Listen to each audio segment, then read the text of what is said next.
यांचा आज जन्मदिवस आणि हा दिवस आपला राष्ट्रीय क्रीडा दिन म्हणून देशभरामध्ये साजरा केला। कष्टाविना फळ नाही, निरोगी आरोग्यविना फळ नाही, चंद्राशिवाय चांदण्याचे तळे नाही आणि दीप प्रज्वलनाशिवाय कार्यक्रमाला बोल नाही। मी व्यासपीठावर उपस्थित मान्यवरांना विनंती करते त्यांनी विद्येची देवता सरस्वती आणि मेजर ध्यानचंद यांच्या प्रतिमेला पुष्पहार घालून दीप प्रज्वलन करावे।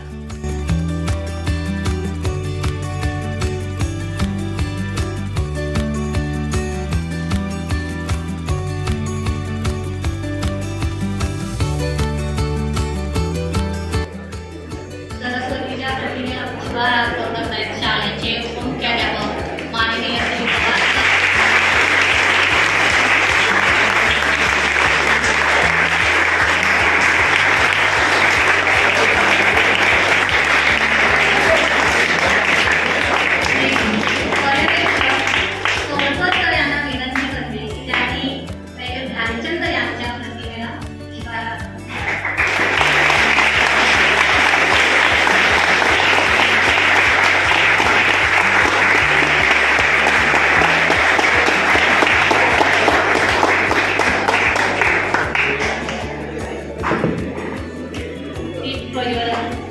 शाळेचे उपमुख्याध्यापक माननीय श्री पवार सर,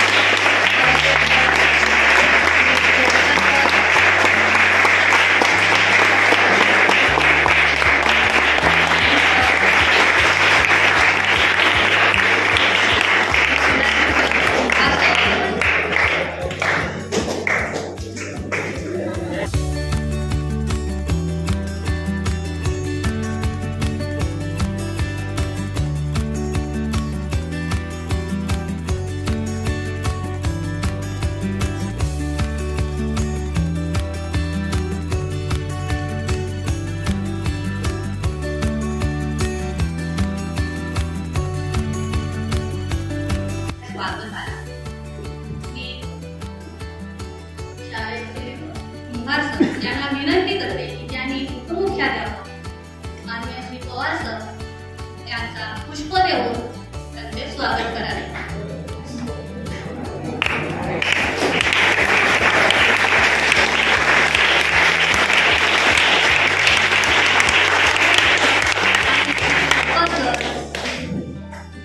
यांचे स्वागत श्री कुमार सर यांनी करावे।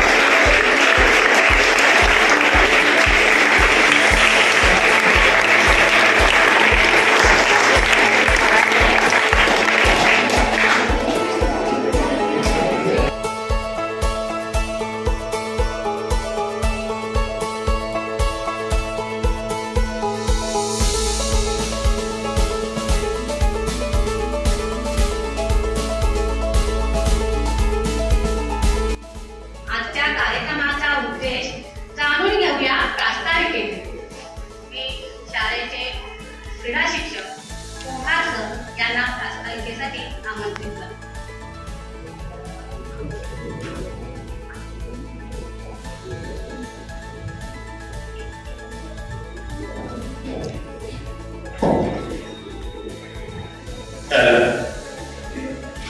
आदरणीय व्यासपीठावरती विराजमान असलेले आपल्या शाळेचे उपमुख्याध्यापक श्री पवार सर, पर्यवेक्षक श्री तोडकर सर, वेळोवेळी आम्हाला मदत करणारे Shri Vane sir, Shivgan sir, Divate madam, Kodalkar sir, Suresh Satope, Harshad Mandavkar sir आणि जाधव शिपाई जे आपल्याला वेळोवेळी मार्गदर्शन करतात यांचं सर्वांचं मी या ठिकाणी स्वागत करतो।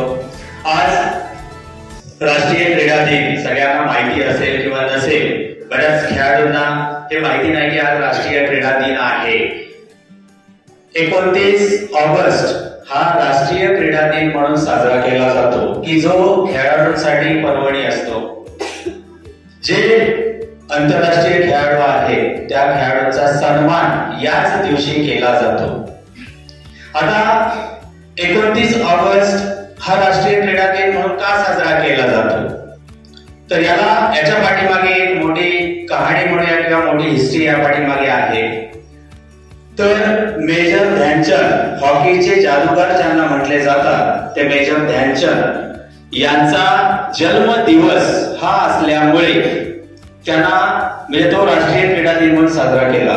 आता एखाद्याचा जन्मदिवस राष्ट्रीय क्रीडा दिन म्हणून साजरा केला जातो, पण याचा अर्थ याच्या पाठीमागे काहीतरी मोठा इतिहास असण्याची शक्यता आहे. उगाचच कोणाचा जन्मदिवस राष्ट्रीय क्रीडा दिन म्हणून साजरा केला जात नाही. हॉकीचे जादूगार ज्यांना म्हटले जातात ते मेजर ध्यानचंद यांचा जन्म 29 ऑगस्ट 1905 साली यांचा जन्म झाला. 29 ऑगस्ट 1905 साली ते राजपूत घराण्यातील होते. त्यांचा जन्म जो आहे उत्तर प्रदेश येथील अलाहाबाद येथे त्यांचा जन्म झाला. त्यांचे मूळ नाव जे होतं ते मूळ नाव होतं ध्यानसिंह. बघा, ध्यानसिंह असं म्हटलं.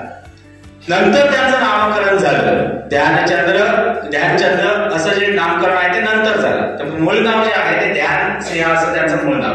मग हे ध्यानचंद्र का झालं त्याच्या पाठीमागे पण इतिहास आहे. तर ज्यावेळेस ध्यानसिंहचं ध्यानचंद झालं, हे होत असताना ते हॉकीची प्रॅक्टिस ज्यावेळेस करायचे ते दिवसाचेही करायचे आणि स्वतः मेजर रँकला होते. त्याच्यामुळे ते त्यांना वेळ मिळत नसल्यामुळे ते रात्री चंद्राच्या प्रकाशामध्ये प्रॅक्टिस करायचे. बघा, चंद्राच्या प्रकाशामध्ये प्रॅक्टिस ते करायचे आणि त्यांचे जे सराव किंवा प्रॅक्टिस बघून त्यांचे जे साथीदार होते त्यांना चंद्रामध्ये सराव करणारा म्हणून तो चंद्र लावला गेला पुढे. म्हणजे इतकं त्यांना तो त्याचा ध्यास होता हॉकीचा. आता त्यांचे कोच जे होते त्यांचं नाव होतं बाले तिवारी नावाचे त्यांचे कोच होते. त्यांना अतिशय चांगल्या पद्धतीने त्यांची जडणघडण जी म्हणतो आपण ती त्या ठिकाणी केली. त्यांचा जन्मदिवस जो आहे हा राष्ट्रीय खेळ दिवस म्हणून साजरा करण्यापाठीमागे त्यांची मेहनत खूप महत्वाची आहे. मेहनतीशिवाय आपण म्हणतो ना की स्पोर्ट्समनला मेहनत पाहिजे. मी 4 दिवस खेळलो आणि मी खेळाडू झालो असं होत नाही. आज आपल्याला माहिती आहे की क्रिकेटचे खेळाडू जे आपण पाहतो, विराट कोहली असेल, धोनी असेल किंवा यांना कोट्यावधी रुपये मिळतात, याचा अर्थ ते आयाशीमध्ये जगत नाही. जगतात पण तेवढीच त्यांच्या पाठीमागे मेहनत आहे. लक्षात ठेवा, त्यांची प्रॅक्टिस आहे. 6-8 तास त्यांना प्रॅक्टिस करावी लागते. त्याच्याशिवाय महान खेळाडू होत नाही. त्यांच्या जे होते ते चेंडूला आपल्या नियंत्रणात ठेवण्याचं काम करत होतं. त्यांची जी स्टिक होती, हॉकीची स्टिक आपण म्हणतो, त्या स्टिक मध्ये म्हणजे इतके ते नियंत्रण द्यायचे चेंडूला की सहसा पुढच्या खेळाडूला तो चेंडू बाजूला करता येत नसे. इतकं त्याच्यावरती प्रभुत्व होतं. लक्षात घ्या. म्हणून त्यांना द मॅजिशियन नावाने ओळखलं जातं. द मॅजिशियन म्हणजे इतकं मॅजिक त्यांच्या त्या स्टिक मध्ये होतं. हॉकी सगळ्यांना माहिती आहे, स्टिक आपल्याला ती माहिती आहे. तर त्या स्टिक मध्ये इतकं त्यांचं मॅजिक होतं की ते खिळवून ठेवायचे. म्हणजे पुढचे जे 11 खेळाडू जे काही खेळाडू असतील ते दमून जायचे चेंडू काढून घेण्यासाठी. इतकं त्यांचं त्या खेळावरती प्रभुत्व होतं. म्हणून त्यांना द मॅजिशियन नावाने ओळखला जातो. ते भारतीय सेनेमध्ये, त्यांचे वडील भारतीय सेनेमध्ये शिपाई होते आणि नंतर यांना भारतीय सेनेमध्ये नोकरी मिळाली आणि त्यांनी ती नोकरी 34 वर्ष भारतीय सेनेमध्ये केली. लक्षात. आणि मेजर रँक पर्यंत ते पोहोचले. म्हणून त्यांचं नाव जे आहे ना मेजर ध्यानचंद, हे त्याच्यामुळे ते आर्मीमध्ये मेजर रँक पर्यंत पोहोचले होते. शेवटी ज्यावेळेस ते रिटायर झाले 34 वर्षानंतर, त्यावेळेस ते मेजर पदावर रिटायर झाले होते. म्हणून त्यांना मेजर ध्यानचंद असं म्हटलं जातं. त्यांनी 1928, 1932, 1936 मध्ये भारताला ऑलिम्पिक खेळामध्ये 3 सुवर्ण पदक मिळवून दिली. म्हणजे 28 मध्ये पण सुवर्ण पदक मिळवून दिलं, 32 मध्ये पण सुवर्ण पदक मिळवून दिलं आणि 36 मध्ये पण सुवर्ण पदक मिळवून दिलं. आज ऑलिम्पिकची अवस्था आपली सुवर्ण पदक मिळवण्याची वाईट आहे. लक्षात. त्यावेळेस ते सलग सुवर्ण पदक जिंकत होते. 1932 साली जी शेवटची मॅच झाली ती जर्मनी बरोबर मॅच झाली. त्याच्यामध्ये हिटलर माहिती आहे ना तुम्हाला, हिटलरचं नाव ऐकलं का? अडॉल्फ हिटलर, ज्याने क्रूर होता म्हणतात, तो हिटलर मॅच बघायला होता. आणि पहिल्या हाफ मध्ये स्कोर होता 1-0, म्हणजे भारत 1 आणि जर्मनी होती 0. दुसऱ्या हाफ मध्ये काय केलं जर्मनीवाल्याने, त्यांच्या देशामध्ये ती मॅच होती. दुसऱ्या हाफ मध्ये यांनी काय केलं, पाणी जास्त मारलं मैदानावर, मुद्दाम म्हणून पाणी मारलं, म्हणजे आपला संघ हरतोय हे त्यांच्या लक्षात आलं, त्यांनी पाणी मारलं. आणि पाणी मारल्यामुळे काय झालं, दुसऱ्या हाफ मध्ये आपल्या खेळाडूंचे, म्हणजे जे ध्यानचंदची जी टीम होती त्यांच्या खेळाडूंचे शूज होते, त्यावेळी काय एवढा पैसा नव्हता, ते अगदी लो क्वालिटीचे शूज होते, आणि जर्मनी वाल्यांकडे हाय क्वालिटी शूज होते. आणि हे शूज लागले घसरायला आणि ह्यांना धावता येईल, त्यावर गोल करता येईल. शेवटी ध्यानचंदने काय केलं, शूजच काढले पायातले शूज काढून खेळायला लावले आणि ती मॅच 8-1 ने मारली जर्मनी. 8-1 पायात शूज न घालता. हे हिटलरने बघितलं. हिटलर लगेच अर्ध्यातूनच गेला, हिटलर, कारण तो भयानक क्रूर होता, अर्ध्यातूनच गेला. आणि मॅच संपल्यावर त्याने ध्यानचंदना आपल्या केबिन मध्ये बोलवलं आणि बोलवून घेतलं आणि सांगितलं की त्याचा खेळ बघून ते अतिशय प्रसन्न झाले होते. त्याने सांगितलं की तू जर्मनीकडून खेळायचं, इथून पुढे तू जर्मनी, भारत सोडायचा, जर्मनीकडून खेळायचं. मी तुला सेना, आता तुम्ही सेनामध्ये काम करताय, मी तुम्हाला सेनामध्ये सगळ्यात उच्च पदवी जी आहे ती देतो. त्यावेळी ध्यानचंदनी स्पष्ट नकार दिला, मी फक्त भारतासाठी खेळ.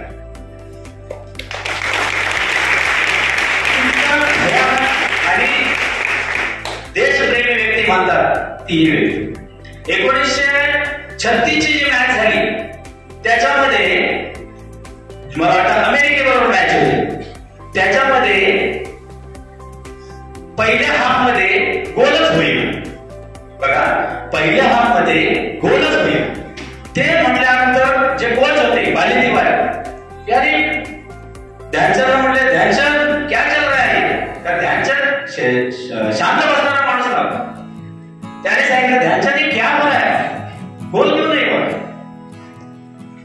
ध्यानचंद जरा थोडेसे नर्वस होते आणि आले आणि बालेदीवारीला म्हटले, सर मला काहीतरी गडबड वाटते.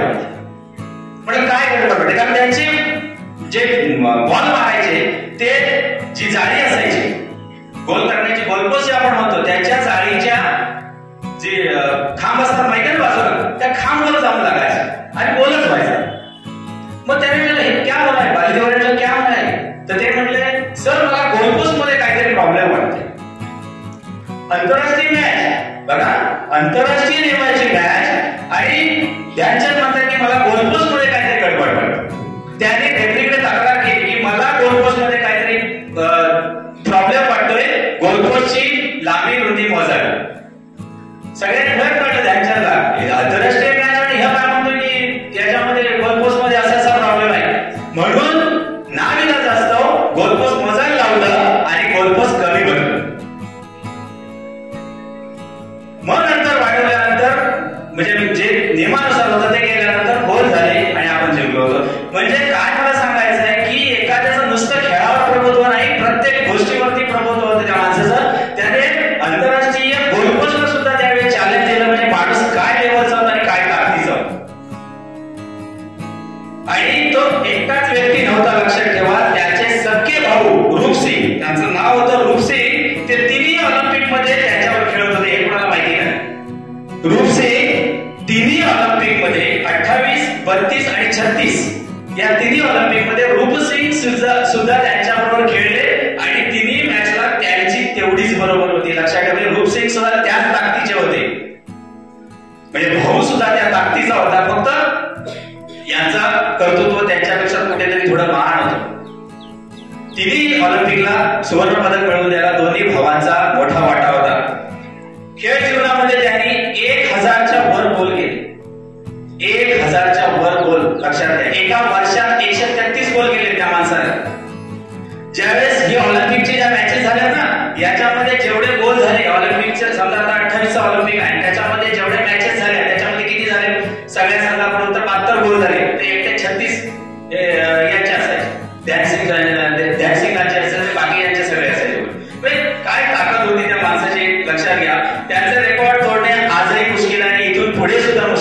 यासारखा खेळाडू होणं याच्या पाठीमागे झालं नाही, पुढेही होणार नाही, असं भाकीत आहे. असं रेकॉर्ड तोडणं तितकं सोपं नाही. हॉलंडमध्ये तर काय घडलं, याचा जो खेळ बघितला नाही, खेळ बघितल्यावर म्हणजे चुंबकासारखा बॉल ते, म्हणजे जसं स्टिकला चुंबक कसं लावलेलं असतं तसा तो बॉल ते पळवायचे, म्हणून त्यांच्यावर ते आरोप करून त्यांची हॉकी स्टिक तोडून बघितले की याच्यात चुंबक आहे का. त्यांना काही मिळालं नाही. जसं रिकी पॉन्टिंगची बॅट तोडली होती माहितीये ना, कुठल्या तरी फायनलच्या आपल्यावर फायनल खेळला होता आणि त्याने मारले होते 150 रन्स. त्यावेळेस त्याच्या बॅटमध्ये काय तारा स्प्रिंग बसवल्याने काय म्हणजे असा तो हे केला होता दावा. तसं यांच्या स्टिक मध्ये चुंबक आहे की काय बघण्यासाठी यांची स्टिक तोडून हॉलंडमध्ये बघण्यात लक्षात घ्या म्हणजे किती पॉवर त्या माणसाची होती.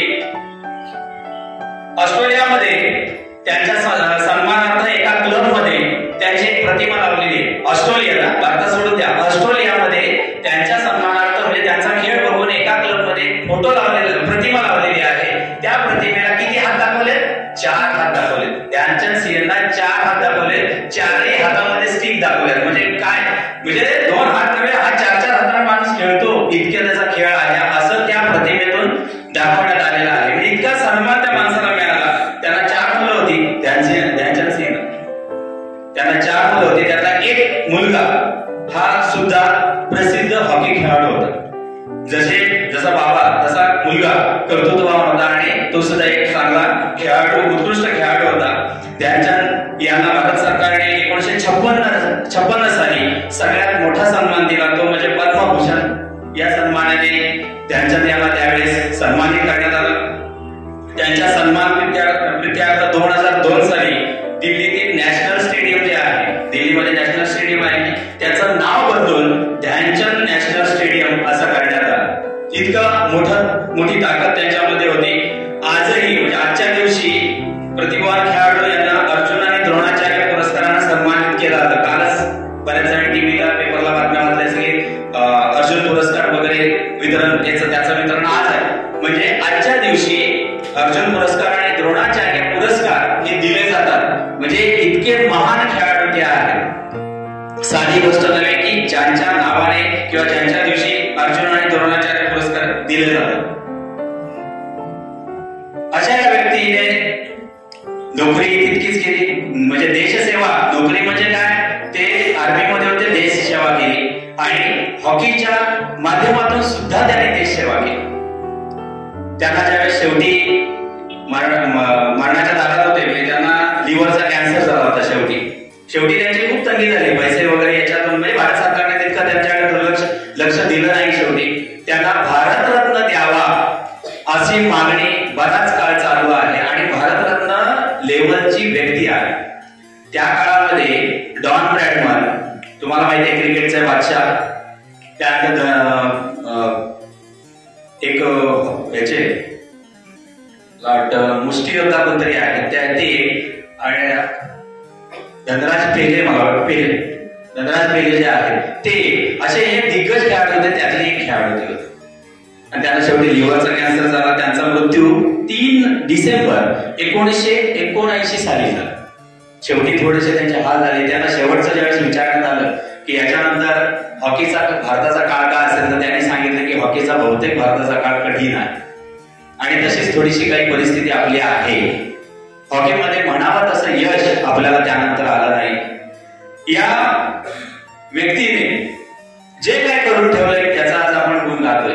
पण आपल्याला यातून काय घ्यायचं आहे तर मेहनत, सगळ्यात मोठी मेहनत जी आहे. कुठलाही खेळाडू, तुमच्यातला सुद्धा खेळाडू व्हायचा असेल तर मेहनत पाहिजे.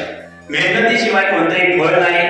तासनतास त्याला तुम्ही सराव द्यायला पाहिजे, त्या खेळाला न्याय द्यायला पाहिजे, त्याच्याशिवाय चांगला खेळाडू घडत नाही. हे खरोखर त्यांच्या कार्यकौशल्यातून शिकण्यासारखं आहे. असा खेळाडू पुन्हा होणे नाही.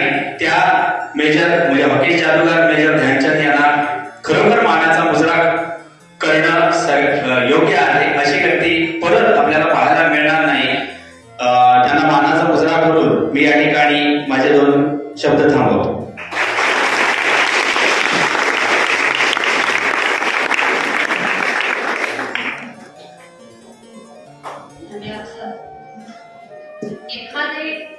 साध्य करण्यासाठी काळ वेळ याचे बंधन न पाळता सतत धडपडलं पाहिजे, झटलं पाहिजे.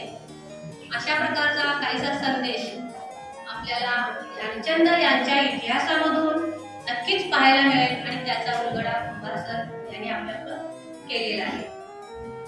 यानंतर शाळेचे उपमुख्याध्यापक मान्य श्री पवार सर यांना मी विनंती करते की त्यांनी आमच्या या खेळाडूंना शुभेच्छा द्याव्या. व्यासपीठावर उपस्थित शाळेचे पर्यवेक्षक श्री तोडकर सर, ज्येष्ठ क्रीडा शिक्षिका सौ दुटे मॅडम,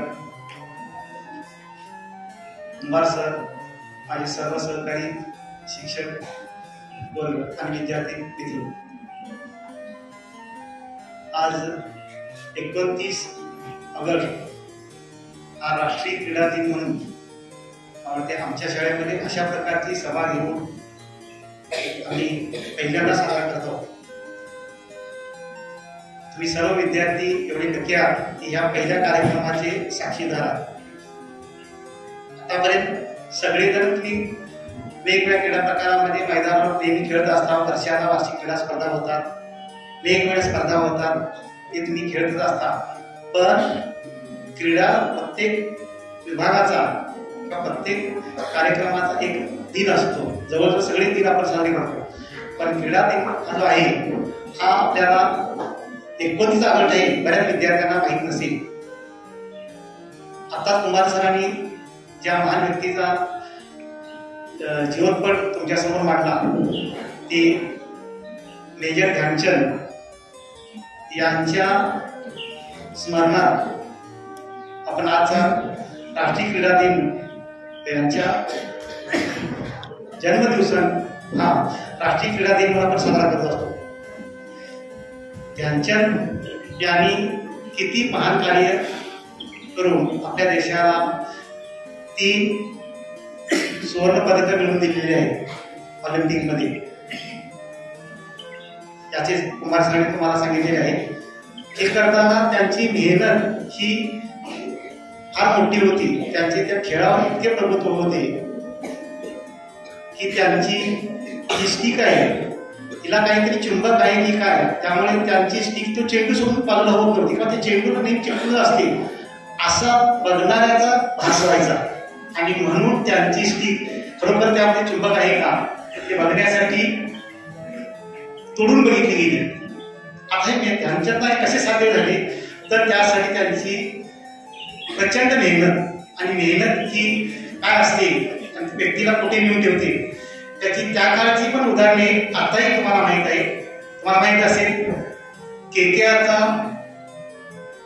जो फ्रँचाइज प्रमुख आहे शाहरुख खान, त्याचा लाडका खेळाडू कोण? अंद्रे रसेल. हा अंद्रे रसेल सुद्धा एका गरीब कुटुंबातील होता, आहे सध्या तो, पण त्याचे कुटुंब सध्या गरीब नाही.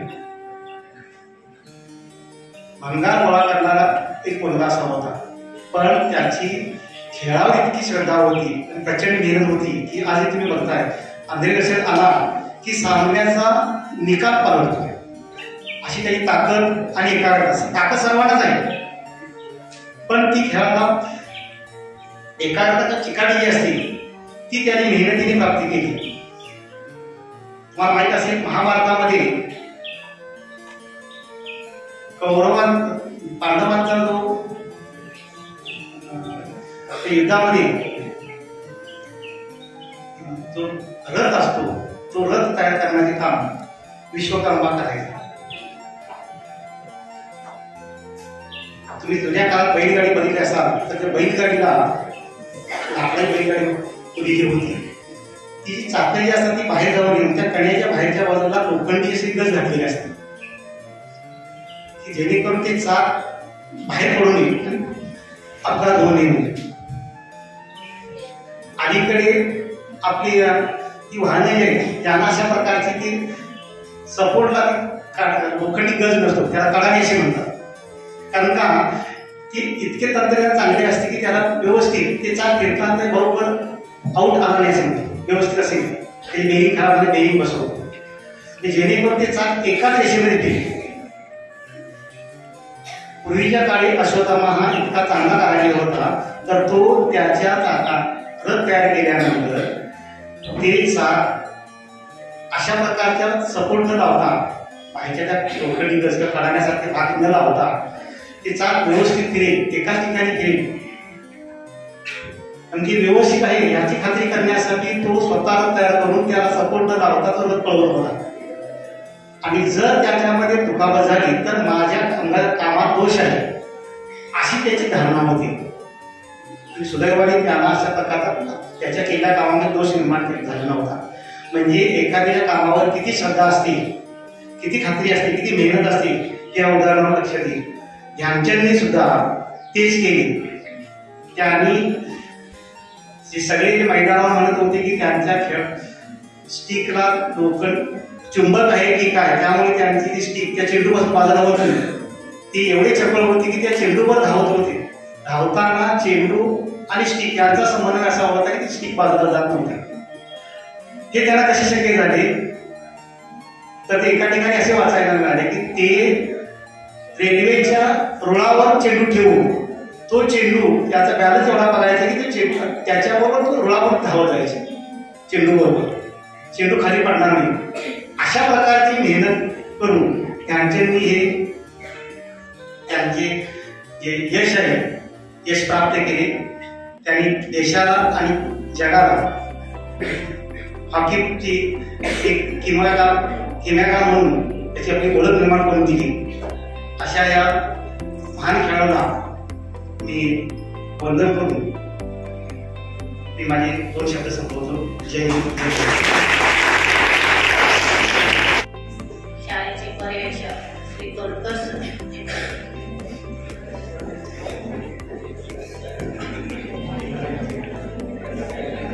सन्माननीय या शाळेचे विद्यार्थी श्री पवार सर, क्रीडा शिक्षक मॅडम, पवार सर, सहकारी पांडे सर, इतर सर्व शिक्षक व विद्यार्थी मित्र, आज आपण इथे जमलेलो आहोत.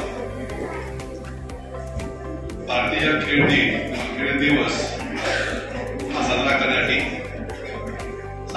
पाठीमागचा हेतू हाच की एखाद्याचा आदर्श आपण घेणं, ते वास्तवात आपण खेळामध्ये जे काही गुण आहे ते आणणं हे महत्वाचं आहे. आज 29 ऑगस्ट मेजर ध्यानचंद यांचा जन्मदिन साजरा केला जातो. त्या निमित्त पुरस्कार दिले जातात. भारतामध्ये जो पुरस्कार दिला जातो त्याचं नावही बदलून मोदी सरकारनं यांनी जो येणारा पुरस्कार आहे तो ध्यानचंद खेलरत्न पुरस्कार म्हणून यांच्या नावाने देण्याचा मनोदय त्यांनी व्यक्त केला आणि तो दिला जातोय. हे सर्व आतापर्यंत कुंभार सर, पवार सर यांनी सांगितलं. आपलं काय, या कार्यक्रमाचा हेतू काय, तर खेळ खेळताना खेळाडूंनी खेळलं गेलं पाहिजे. मला तर वाटतंय सर्वांनी एक मैदानी खेळ असेल, एक बैठा खेळ असेल, एक साधी खेळ असेल, एक वैयक्तिक खेळ असेल, अशा प्रकार 2 खेळामध्ये सहभाग हा नोंदवला गेला पाहिजे. दरवर्षी आपल्या क्रीडा स्पर्धा होतात. या क्रीडा स्पर्धांमध्ये सर्वच विद्यार्थी सहभाग घेत नाही, काही विद्यार्थी सहभाग घेतात. सर्वांनी सहभाग घेऊन आपलं त्या ठिकाणी कौशल्य दाखवणं ही संधी असते. आणि त्यामुळं आपलं कौशल्य दाखवत असताना खिलाडूवृत्ती जपणं हा गुण अशा थोर व्यक्तीकडून घेणं आणि करत राहणं, म्हणजे आपल्याजवळ काहीतरी आहे हे इतरांना कळल्याशिवाय संधी मिळत नाही किंवा आपल्याला घेता येत नाही. तर अशा अनेक स्पर्धा आपल्या आसपास होतात. आपण क्रिकेट असं चित्र समाजामध्ये आपल्याला आहे दिसतंय. पण या व्यतिरिक्त असा आणखी खेळ आहे की त्या खेळामध्ये जर आपण आपलं कौशल्याचा प्रयत्न केला तर आपल्याला चांगलं यश त्यामध्ये मिळेल. आणि मला वाटतं खेळामध्ये चांगलं यश मिळालं की जसं ध्यानचंदना जर्मनीमध्ये हिटलरनं आपल्या सैन्यामध्ये येण्यास सांगितलं, भारतामध्ये त्यांना मेजरपद दिलंच गेलं. तसं आपल्या खेळामध्ये आपण प्रावीण्य दाखवलं तर आपल्या भारत सरकार महाराष्ट्र सरकार जे आहे हे आपल्याला त्या ठिकाणी चांगली पदं हे मिळतात. म्हणजे खेळामुळं आपल्याला आनंदी मिळणार आहे, शरीराची सुधारणार आहे, त्याचबरोबर आपल्याला नोकरी किंवा अशा काही चांगल्या प्रावीण्याबद्दल सरकारमार्फत आपल्याला चांगलं कामही मिळणार आहे आणि आणखी फायदे बरेच आहे. मग एक खेळ जर असा आपल्याला काही अनेक देत असेल तर आपण या खेळावर चांगलं प्रेम करावं आणि चांगले शपथ करावं. या निमित्तानं मी मत व्यक्त करतो आणि मी माझी शब्द सांगतो. मला खेळायचं आहे किंवा काहीतरी ध्येय साध्य करायचं आहे असं ध्येय किंवा असं उद्दिष्ट समोर ठेवून आपल्याला खेळामध्ये झोकून देऊन खेळायचं आहे.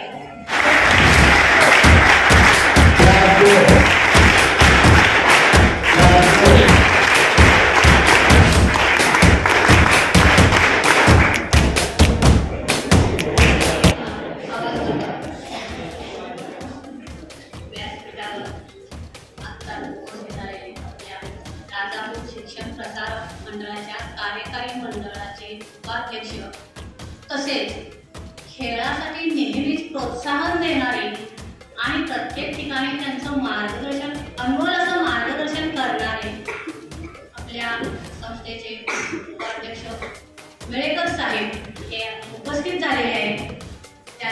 त्यांचं स्वागत मी शाळेचे उपमुख्याध्यापक माननीय पवार सर यांनी करावे अशी त्यांना विनंती करते.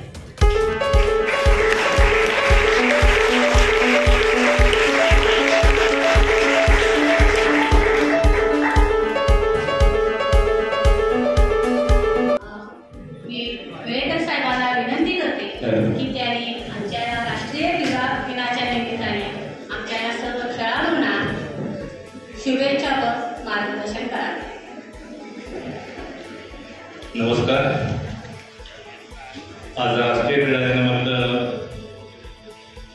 आणि हॉकीचे जादूगार मेजर ध्यानचंद यांच्या जन्मदिनानिमित्त या उपस्थित कार्यक्रमाला आमच्या शाळेचे उपमुख्याध्यापक पवार सर, क्रीडा शिक्षक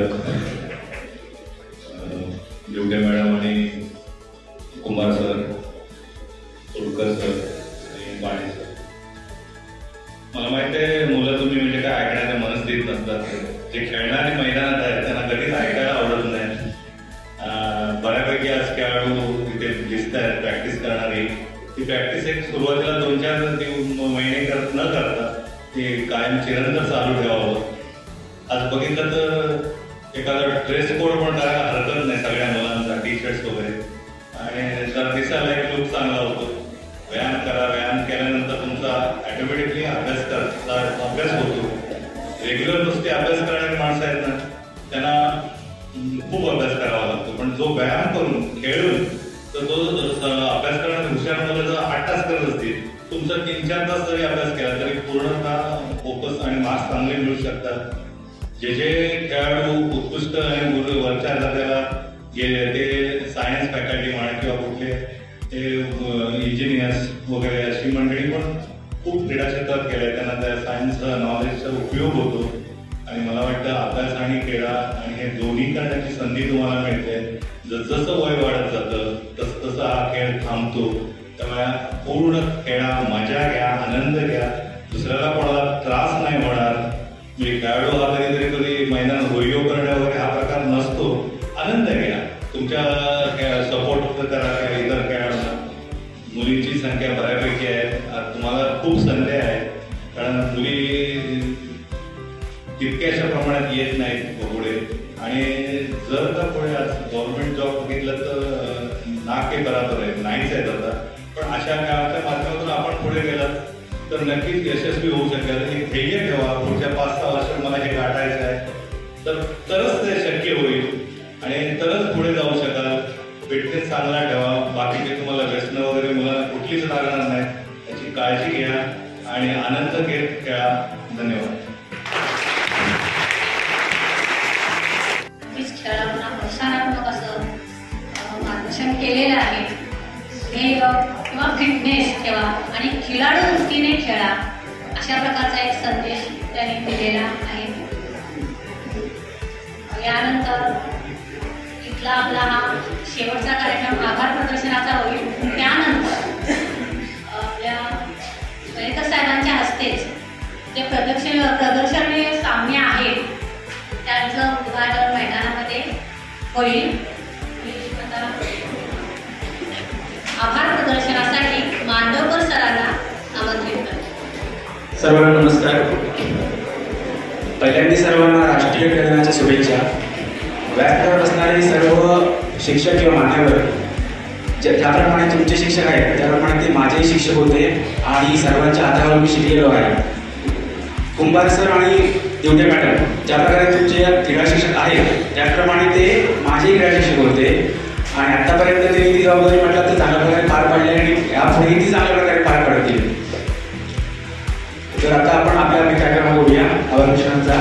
तर आजच्या कार्यक्रमासाठी उपस्थित असणारे आपल्या राज्य शिक्षण प्रसारण मंडळाच्या कार्यकारिणीचे उपाध्यक्ष माननीय मेळकर सर, प्रशासनाचे उपमुख्याध्यापक गोवार सर, तोडकर सर, बाणे सर, त्याचप्रमाणे शिवगड सर, करबे सर, कुदरकर सर, भोसले सर या सर्वांचे मी आभार मानतो.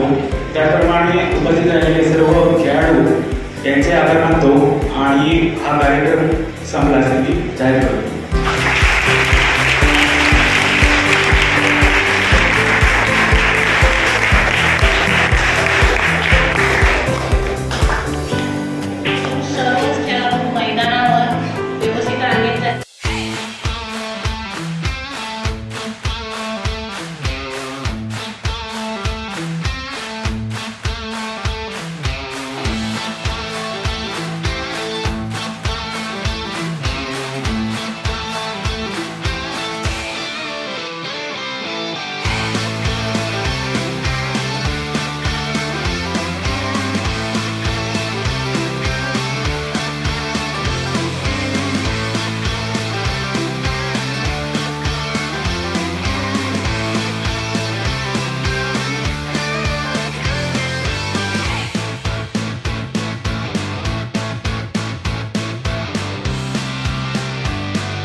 बनेल बुद्धी स्थिर संयमी शरीराचे ही आरोग्य नामी. बनेल बुद्धी स्थिर संयमी शरीराचे ही आरोग्य नामी.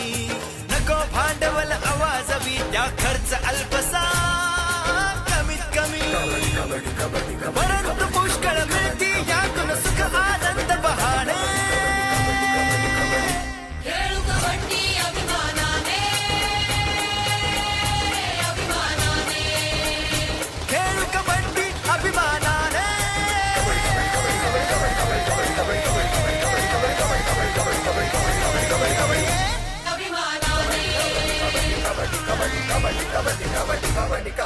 जोशाने आणि उत्साहाने या भूमीचे या मातीचे चुकवू सारे देणे.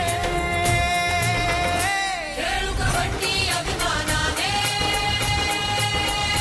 अभिमानाने. खेळू कबड्डी अभिमानाने.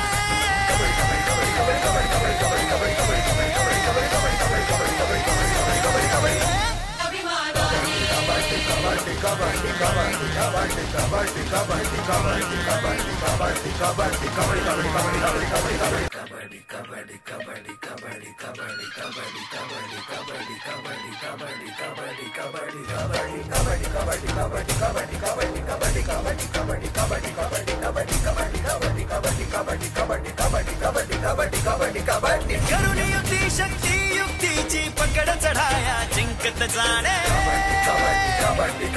वेगवेगळे नवे पवित्रे डाव पेच अंचतुरपणाने करून युक्ती शक्ती युक्तीची पकड चढाया जिंकत जाणे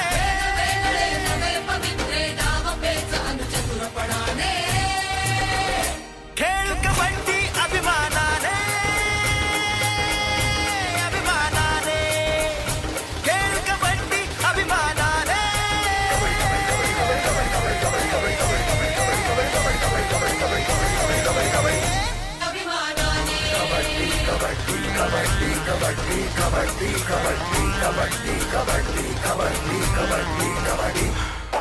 बनेल बुद्धी स्थिर संयमी शरीराचेही आरोग्य नामी बनेल बुद्धी स्थिर संयमी शरीराचेही आरोग्य नामी नको भांडवल आवाजवी त्या खर्च अल्पसा कमीत कमी परंतु पुष्कळ मिळती यातून सुख आनंद बहाणे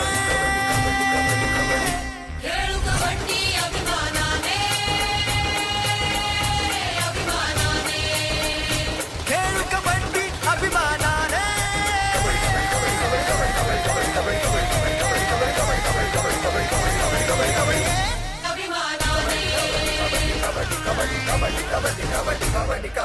जोशाने अन उत्साहाने या भूमीचे या मातीचे चुकवू सारे देणे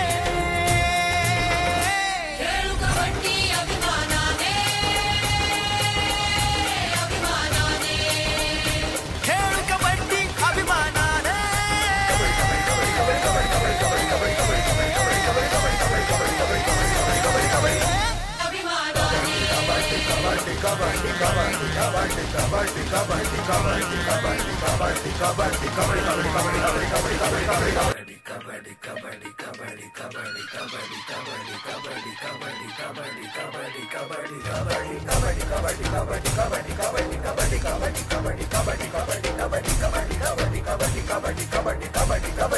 करून युक्ती शक्ती युक्तीची पकड चढाया जिंकत जाणे वेगवेगळे नवे पवित्रे डाव पेच अंचतुरपणाने करून युक्ती शक्ती युक्तीची पकड चढाया जिंकत जाणे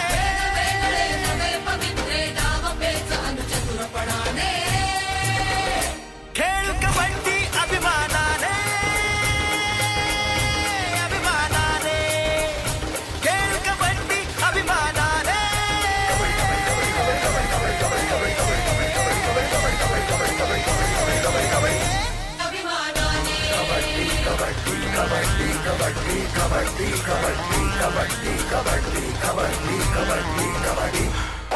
बनेल बुद्धी स्थिर संयमी शरीराचेही आरोग्य नामी बनेल बुद्धी स्थिर संयमी शरीराचेही आरोग्य नामी नको भांडवल आवाजवी त्या खर्च अल्पसा कमीत कमी परंतु पुष्कळ मिळती यातून सुख आनंद बहाणे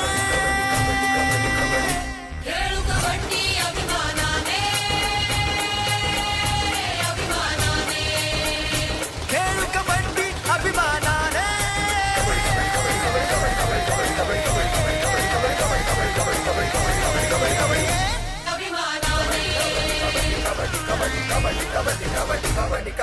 जोशाने अन उत्साहाने या भूमीचे या मातीचे चुकवू सारे देणे खेळू कबड्डी अभिमानाने अभिमानाने खेळ कबड्डी अभिमानाने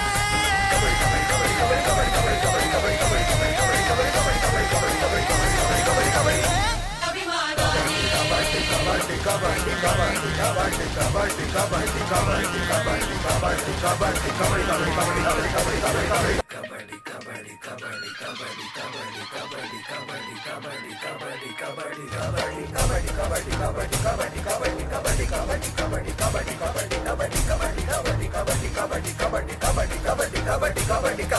करून युक्ती शक्ती युक्तीची पकड चढाया जिंकत जाणे वेगवेगळे नवे पवित्रे डाव पेच अंचतुरपणाने करून युक्ती शक्ती युक्तीची पकड चढाया जिंकत जाणे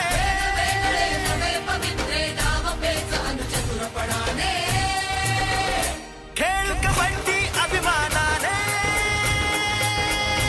अभिमानाने खेळ कबड्डी अभिमानाने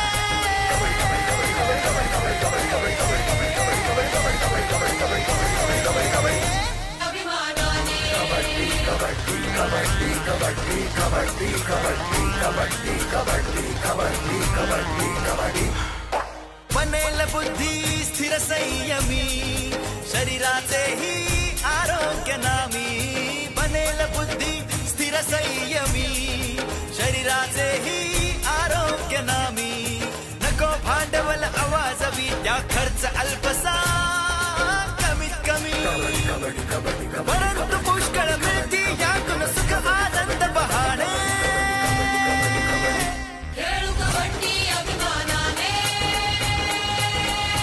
अभिमानाने खेळ कबड्डी अभिमानाने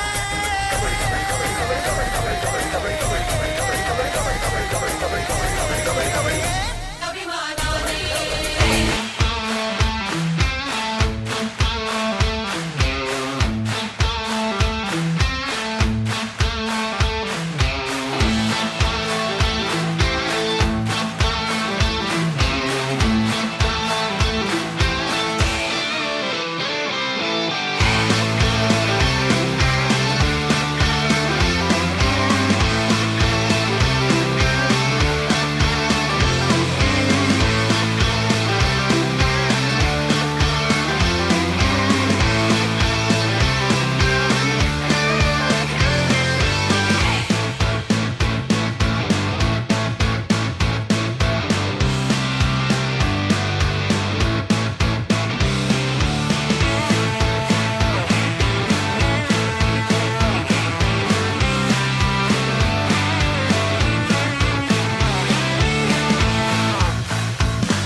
Thank you.